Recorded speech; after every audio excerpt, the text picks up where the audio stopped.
The Innovators Network. Welcome to the Killer Innovation Show, the longest continuously produced podcast in history. Each week, Phil McKinney brings you the insights and strategies to amplify your creativity and innovation skills. Here's your host, Phil McKinney.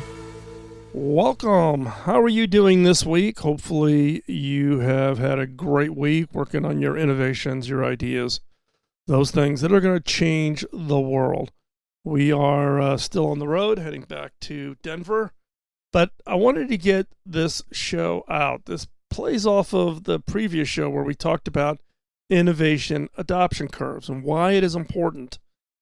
But today's show, I'm introducing a new concept that gets referred to as the hyper adoption of innovation. And what do I mean by hyper adoption? A hyper adoption of innovation is a propensity for adopting and adapting to innovation at a speed and scale that is unmatched. Not just innovators or early adopters. When we talk about the innovation adoption curve, we're talking about a pace and a scale unheard of, where that curve gets jammed to the left. So this is one that's having a lot of discussions going around. A lot of economists are looking at it to understand more about how and why certain countries and certain societies have seen economic growth and impact from innovation unique to them and at a scale that other countries and other parts of the world have not seen. So that's what the topic of today's show is: hyper adoption of innovation. Is that a competitive advantage? That's today's topic. Before we hop into the episode, though, got a favor to ask: like, follow, and share. Like the show, give us a like over wherever you get your podcast on. Follow us on social media: Facebook, LinkedIn, Instagram, etc. And then share with others. If there is somebody in your organization, somebody who you think would benefit from listening to this topic around innovation, send them the link. Go over to Killer Innovations, copy the link to the show, and send that over to them. I would greatly appreciate it. And with that, let's hop into today's show. This episode is sponsored by Zoom. With Zoom, you can streamline your communication, collaboration, and creativity all in one place. Zoom is the market-leading platform that provides video meetings, voice, webinars, and chat across desktops, phones, tablets, and conference room systems. To learn more about Zoom and sign up for your free account, visit killerinnovations.com/Zoom.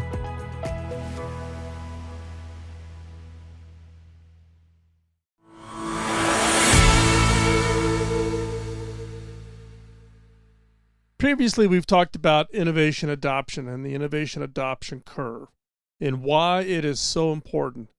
Needing to understand what is that curve and how to move across the curve with your own innovations, and how do you get success? How do you get the next part of that curve? The people that are maybe not the ones early in adopting new things, but those that will embrace it. You have to work your way across that innovation adoption curve. We've talked about that in the previous show. But let's talk about innovation adoption, your adoption and use of innovation as a competitive advantage. Now, whether that's you as an individual, as a consumer, your family, or your role within your organization, or if you're a leader of an organization, what is your posture? What is your willingness to adopt new innovations? The first question you need to ask yourself is, what type of an innovation adopter are you? Are you an innovator, an early adopter, early majority, late majority, or a laggard? Now remember, the innovators, they're out there on the bleeding edge.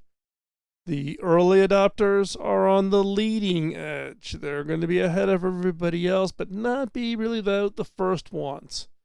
then the early majority, the late majority, and the laggards. So what type of an innovation adopter are you?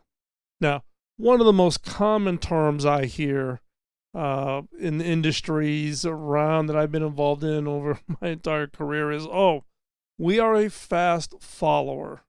We don't want to be the first ones, but we'll be right behind.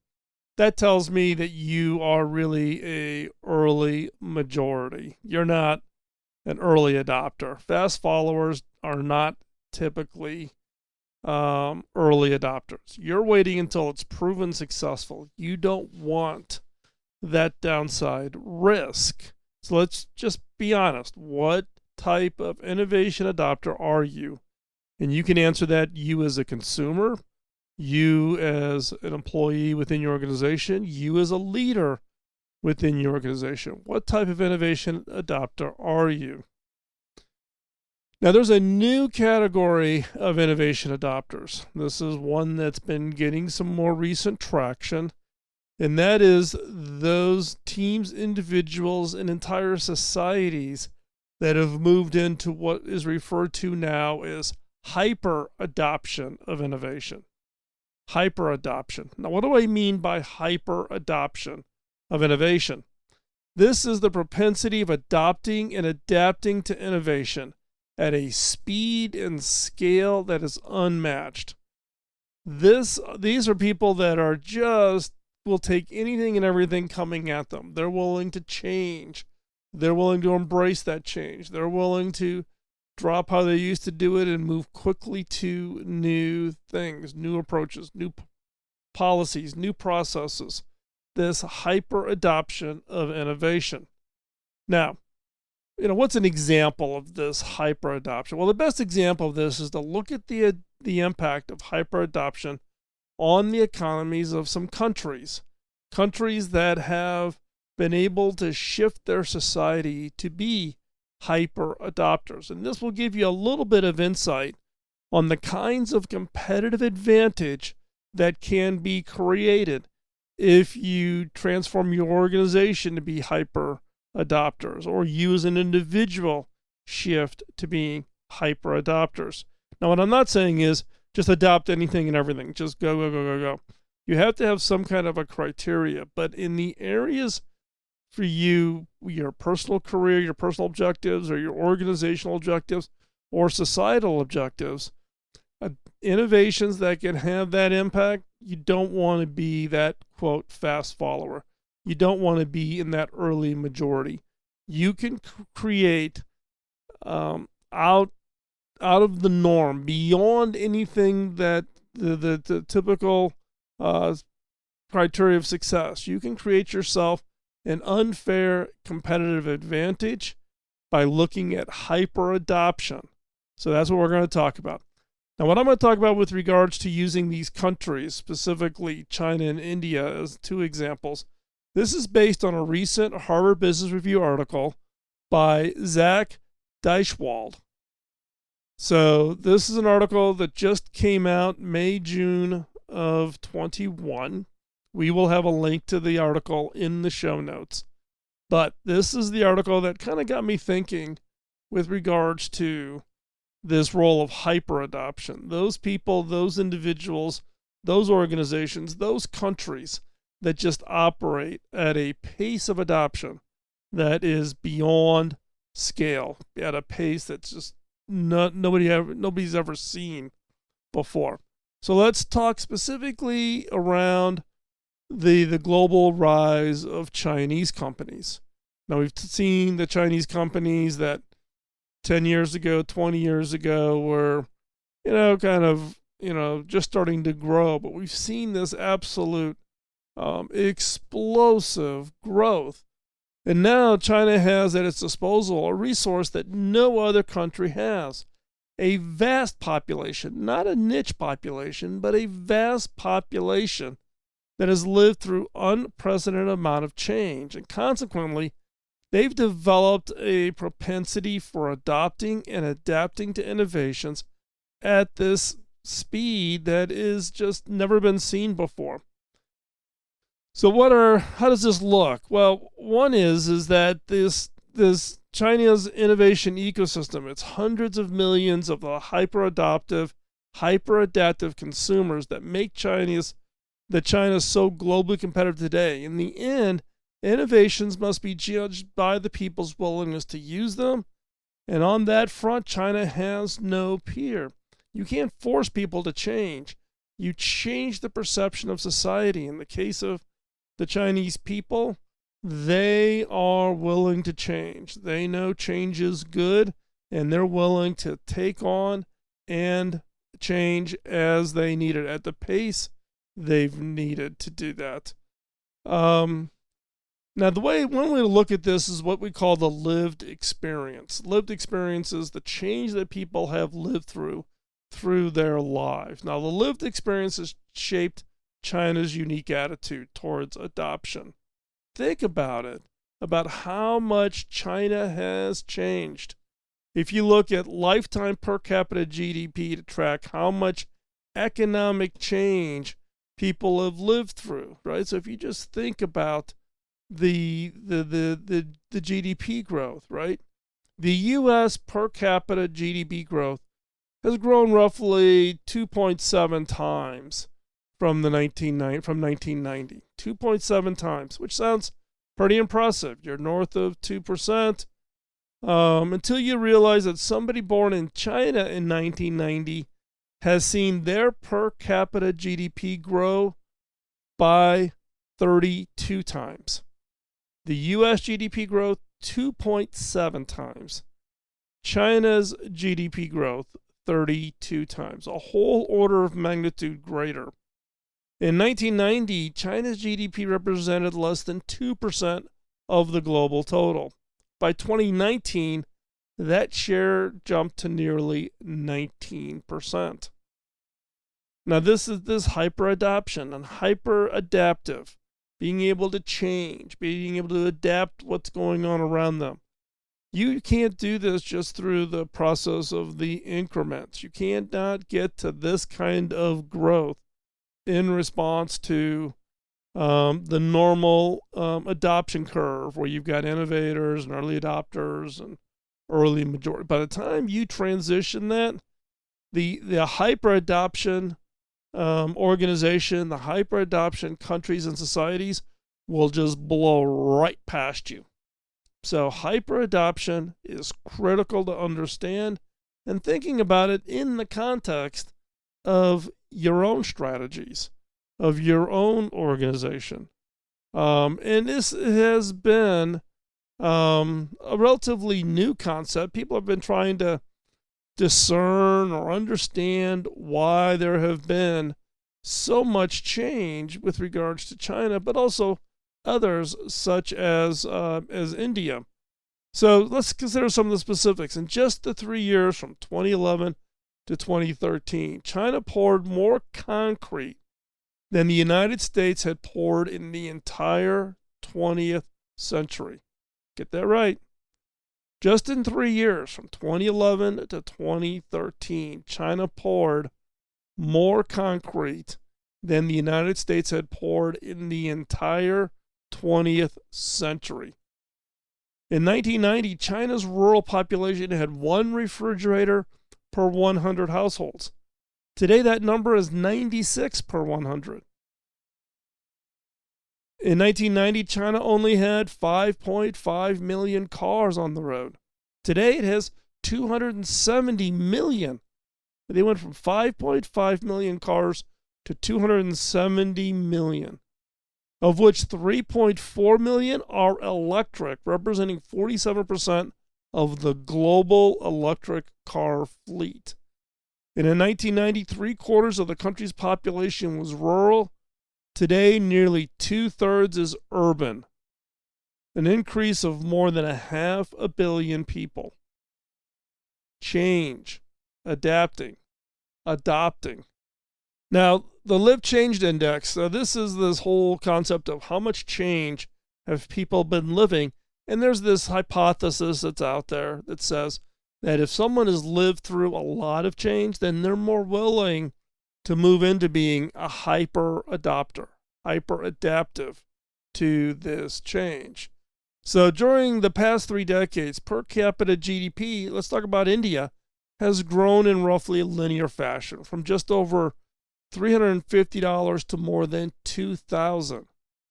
Huge growth.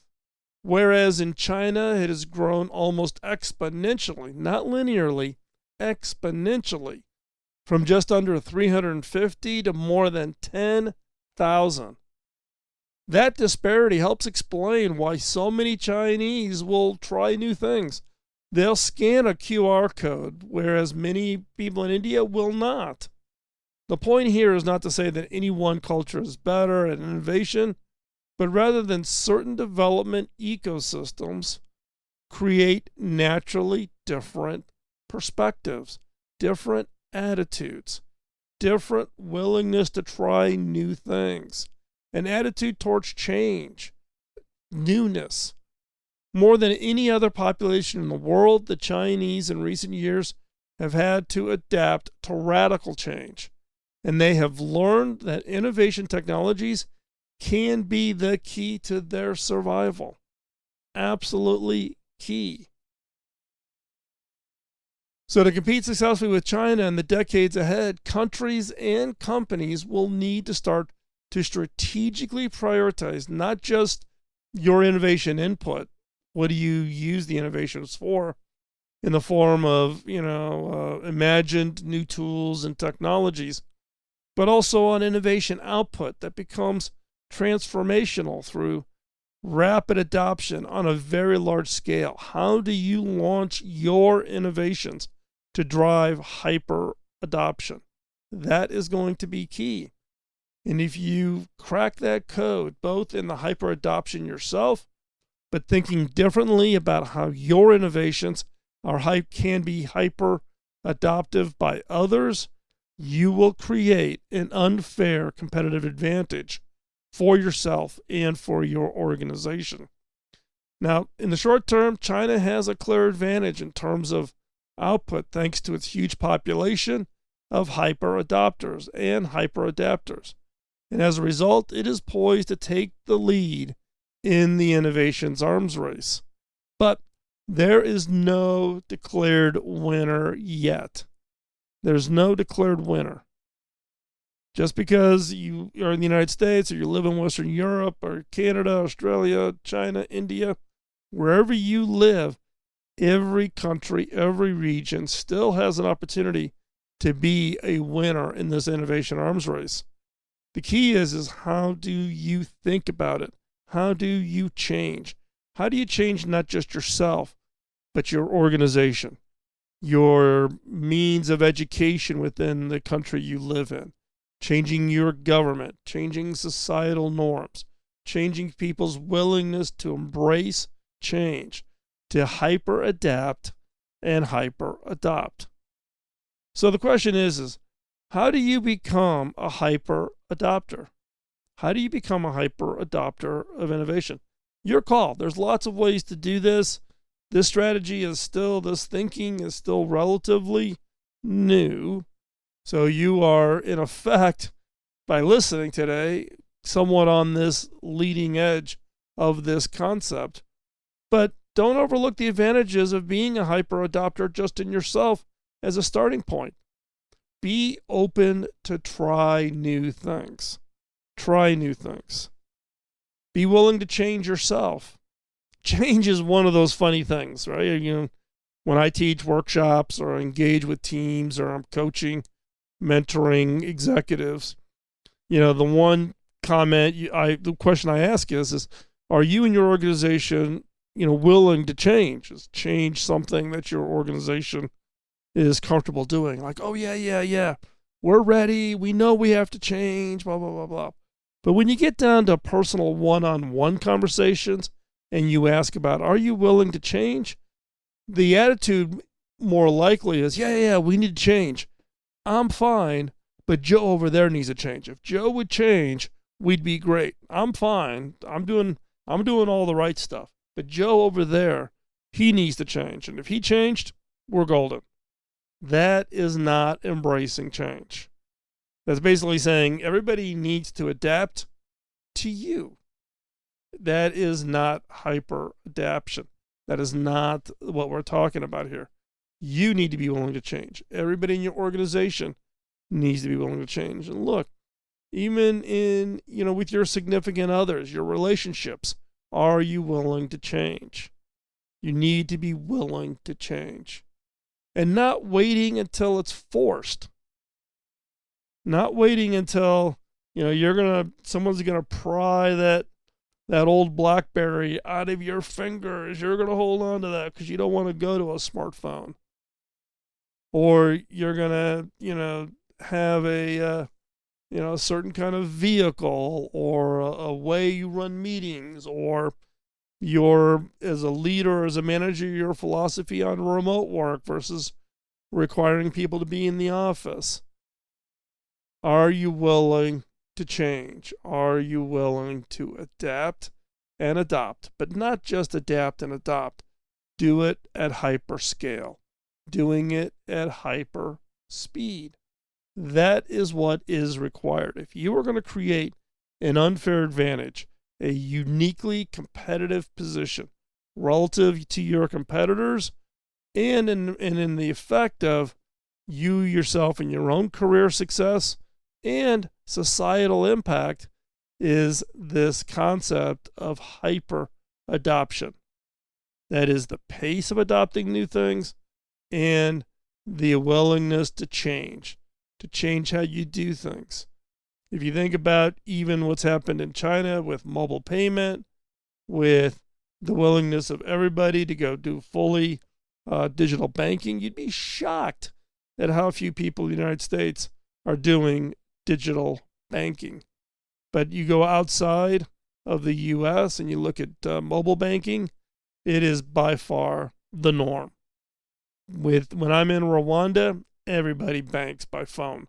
Nobody goes to a bank. Everybody is doing 100% of their transactions. Why? Because they didn't have another option early on. There was nothing to hold on to in the past. They're willing to adapt and adopt. And those are the ones we have to keep an eye on, because they will innovate at a pace that will smoke you. It will leave you in the dust. The pace of innovation, we talk about this many times, the pace of innovation is accelerating. And that is driven primarily by this hyper adoption. This hyper adoption of speed and the hyper adoption of scale. Speed not just being the early adopters or the innovators, but the pace of adoption, the sheer number, the sheer speed, the rapid way in which something new just becomes the new normal within society. Now, I'm going to give you a little hint about a future show. At some point, we'll talk about this. And that is you have to be conscious of hyper abandonment. With hyper adoption, people will shift from doing something with product A and they'll shift to product B very, very quickly. And they will abandon product A. So while there's hyper adoption, there is also hyper abandonment. Quickly dropping what is used today to move on to the next thing. This creates the effect of always needing to innovate, always needing to bring out the new thing, not just the new feature, but even innovate. Innovate and destroy your own core business, because if you don't come up with that innovation, the person who can come up with a hyper adopted innovation will put you out of business. It will absolutely wipe you out. But we're not going to talk about that today. That's just a little teaser. We will talk about hyper abandonment in a future show as we dig in more into this hyper adoption, not just innovation adoption on a normal scale, but hyper adoption. So keep that noodle on that. Think about that. Think about your own examples of technologies that you may use. Think about what you can do as an individual to move into this hyper adoption, adopting new things faster, quicker, both yourself, your family, but also your organization. But be strategic. Don't be random. Be strategic. If you are strategic and fast, strategic with hyper adoption, you can create this unique competitive advantage that will give you a level of success that your competitors could only wish for.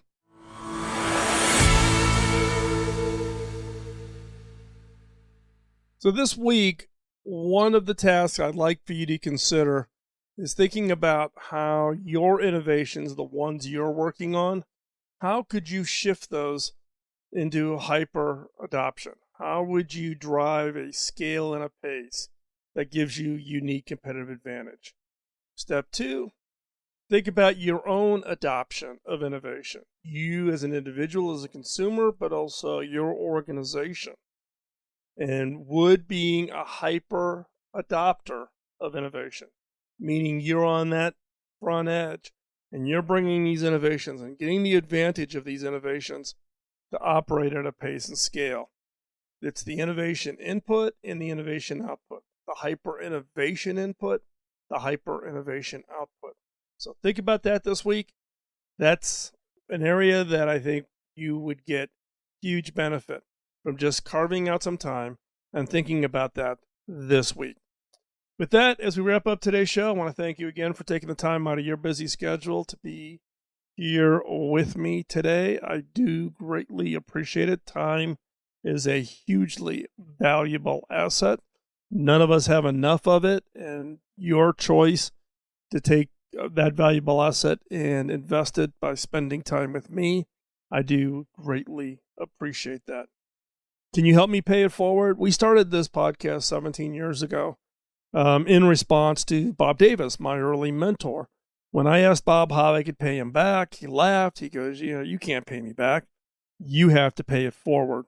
And that's what started the podcast 17 years ago. We are the longest continuously produced podcast in history.